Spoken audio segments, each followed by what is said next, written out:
And good to have you on the program. Thanks for making time for us. What was the thinking here? Was it just a criteria change?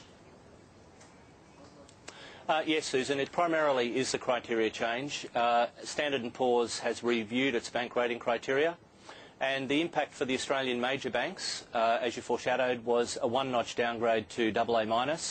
I would highlight that still remains a very strong rating by international standards, and the other rating impact was on Macquarie Bank and Macquarie Group. Macquarie Bank was affirmed at single A, no change to Macquarie Bank's rating, and to Macquarie Group, as you foreshadowed, that was a two-notch downgrade to triple B.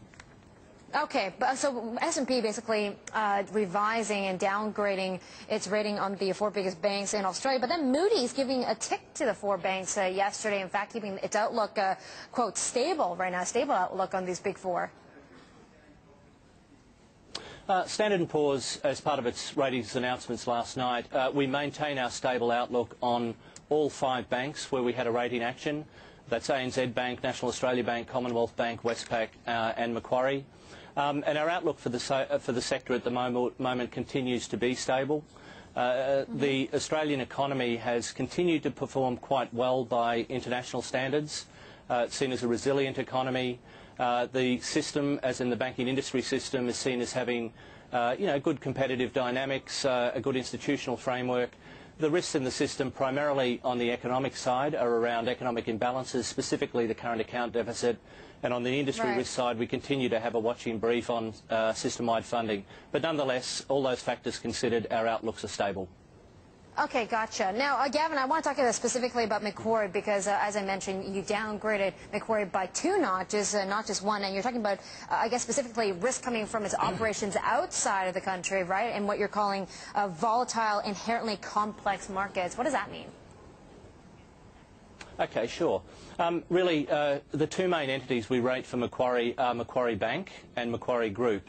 And an important point here is that Macquarie Bank's Standard & Poor's single A long-term unsecured rating is unchanged at single A. And the group, as you said, was downgraded by two notches. What that really speaks to is Standard & Poor's opinion about the systemic importance of Macquarie Bank versus the other entities within Macquarie. Standard & Poor's opinion is that the Macquarie Bank rating is single A because Macquarie Bank does remain moderately systemically important in an Australian context.